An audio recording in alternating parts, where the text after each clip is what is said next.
I would like to share with you some details about Ignatius' life, because I think that in the way you are living, in your process, in your personal process, it will probably be useful for you. It has been very, very useful for me in my personal vocation. Ignatius of Loyola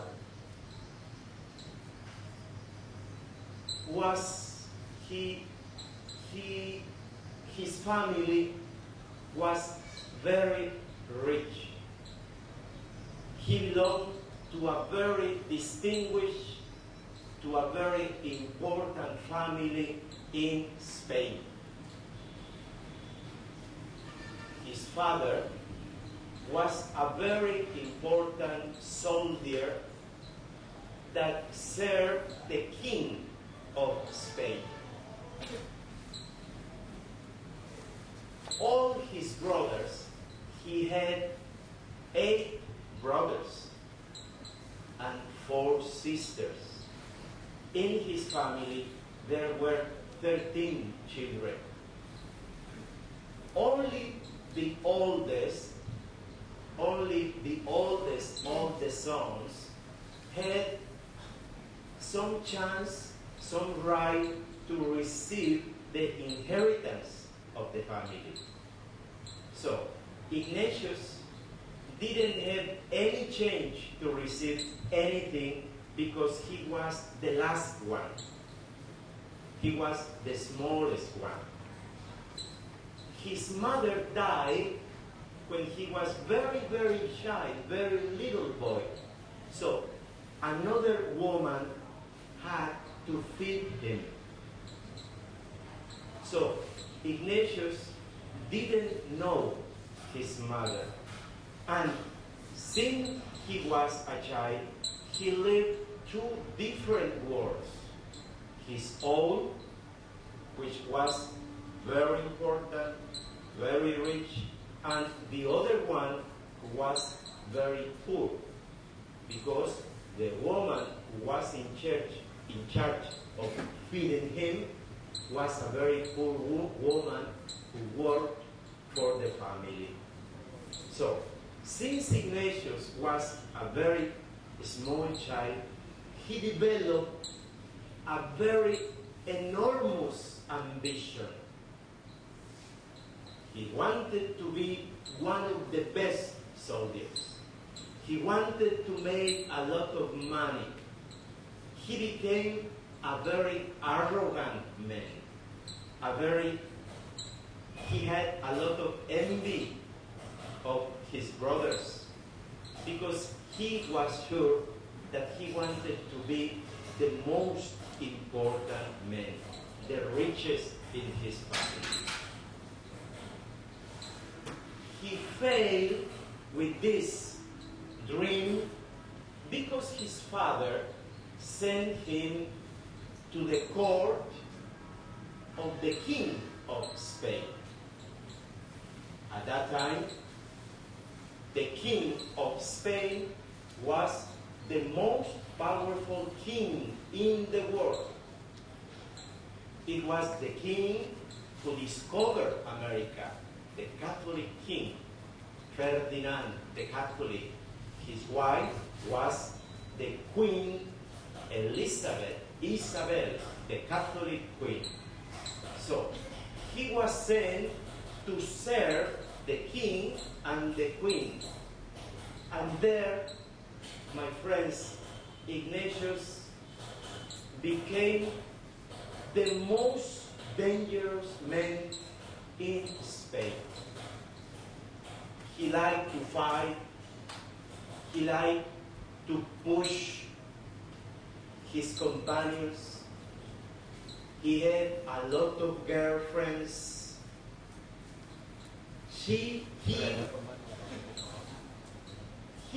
Ignatius, in this time, lost his guide. He didn't have any guide, any direction. He became a very dangerous man. because the only thing he wanted was to make money, to have a lot of power, and he knew a beautiful lady, a very beautiful lady who was very important, and he decided to marry her. Em đang nghe Ngài nói về cuộc đời của mình và nói về những cái giai đoạn quan trọng của đời Thánh Y Nhã. Đầu đời Thánh Y Nhã đó là trong một gia đình rất là có thế lực, nhưng Ngài không có khả năng tranh giành cái di sản của Ngài là con út, và được huấn luyện trở thành một con người khá là arrogant, tức là mang tính gây hấn rất cao, và đầu đời thì muốn phục vụ để có quyền lực và phải lòng một cô ấy rất đẹp và có ảnh hưởng từ đời mình về sau. That lady was the king's daughter. So, as you can imagine, Ignatius wanted to become a real important man. But the story is very complicated, but I cannot tell you the complete story. But when he thought he had everything, his master, the man who took him there to that palace, had a very big problem, and Ignatius lost his job, and he remained without anything. So he had to start again. He had to leave that palace. He had lost everything. He didn't have anyone to help him, so he fell down completely. He failed. He remained without anything, without any friend, of course, without that beautiful lady that he wanted to marry. Cô gái mà ông ta yêu thì là đẳng cấp quá cao, bởi vì là con của đức vua, và Ngài đã làm đủ mọi việc để có thể chiếm được tấm lòng của cô này. Nhưng mà cái người đỡ đầu Ngài đó thì vì một cái việc gì đó nên mất lòng, là vua mất cái chức đó. Thế là cái người con đỡ đầu là Thánh Y Nhã cũng bị mất luôn tất cả mọi sự. Ông ta rơi từ một đẳng cấp khá cao xuống dưới, sát sạch không còn cái gì hết. Then he got another job. He felt very, very sad because he was getting old and he didn't have any money, he didn't have any employment, he was anybody. So he got another job and he was decided once more to be number one. Then he saw the occasion to receive a very good impression, to have a very good impression. And there was going to be a battle between the French army and the Spanish army. Everyone told Ignatius, Ignatius, the French army is much, much bigger. They are a lot of men. They have a lot of soldiers. We Spanish cannot do anything. Ignatius said, oh, I will defend. I will fight. I will fight against the Frenchmen because I am very brave. I am the best one. He didn't understand, and he was hurt with a ball of a cannon. A ball of a cannon destroyed his leg, and he was going to die. But a friend of his took him, and they took Ignatius to his house in Loyola. In Loyola, he was dying because he was very, very dangerously ill. And once more, he remained without anything, without any friend, without any possibility to be someone in this world. Mất chức ở trong triều thần Tây Ban Nha thì ngài đã chọn một cái nghề khác là nghề lính, và với cái tính gây hấn rất mạnh nên là ngài đã muốn mình trở thành một người lính số 1. Và ở một cái trận chiến thì với một quân đội mạnh hơn nhiều quân đội Pháp thì ngài đã chiến đấu và bị thương ở chân và sắp chết, quay về quê một lần nữa, y nhà đã mất tất cả mọi sự không có gì. When he was dying, he began to change. He began to see that all the things that he wanted to get in this world were not really important. He was, at that time, 30 years. He had no friends because when he remained without money, everybody went and they left him alone. He didn't have any job. He didn't have anybody to help him. So he began to think, what about if I change my life according with God's desires? His sister-in-law took him some books about the life of some saints, and he began to read something about Saint Francis d'Assisi, Saint Dominic of Guzman, and Saint Onofrius. And he began to say, if these men have done this because of God, I will do the same. Something in his mind, something inside him began to change.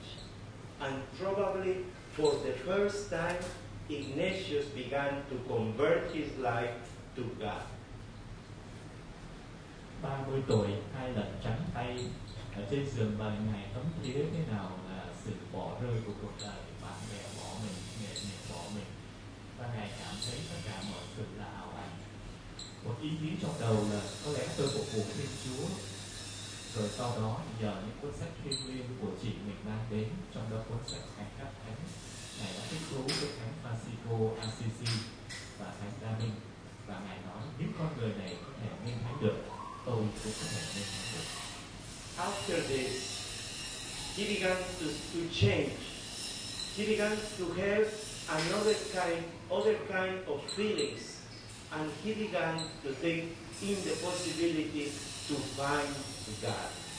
But he felt in the same way that me, that he had not any possibility because he was a very big sinner. So he wanted to commit suicide. He wanted to kill himself because he couldn't find the way.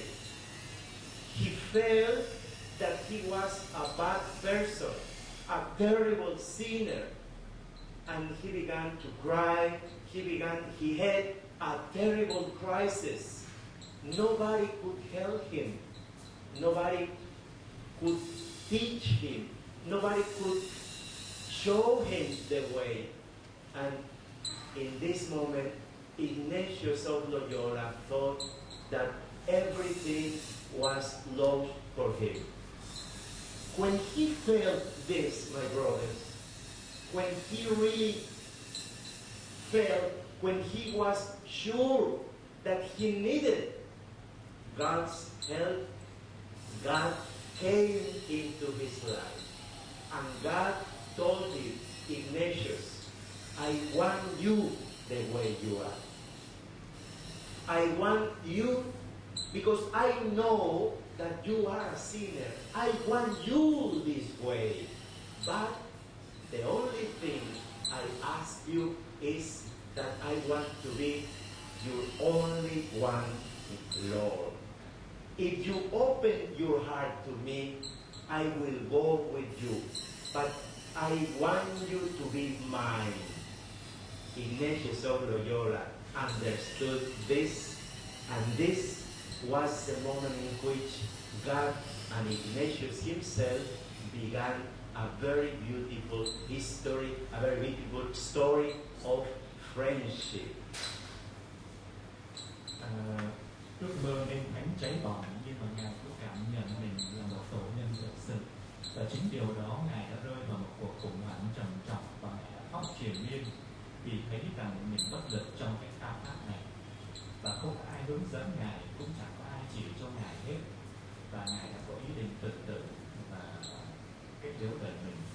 Mãi về sau Ngài mới thấy rằng Chúa muốn như vậy để Chúa trở thành người thầy duy nhất dẫn Ngài vào con đường thánh thiện. Và Chúa nói đi nhà, ta muốn con là chính con. Từ cái chỗ đó Chúa dẫn dắt đi nhà. At that time, Ignatius began to learn something that you will and that probably you are studying. Is the discernment of spirits. Ignatius understood that the evil one, because the evil one exists, the evil one wants to touch Ignatius, and he wanted Ignatius for him, the evil. And at the same time, God wanted Ignatius for him. So Ignatius began to distinguish that there are two kinds of spirits. One from God and others from the evil one. And he began to write a marvelous, a beautiful book. Its name is The Spiritual Exercises. And then, this story is very, very complicated, but I just want to tell you that after Ignatius wrote that book, he was 35 years old. Look at this. 35. And he began to study because he said, I want to serve God. I want to serve the church. But I need to be well prepared. He went to the best university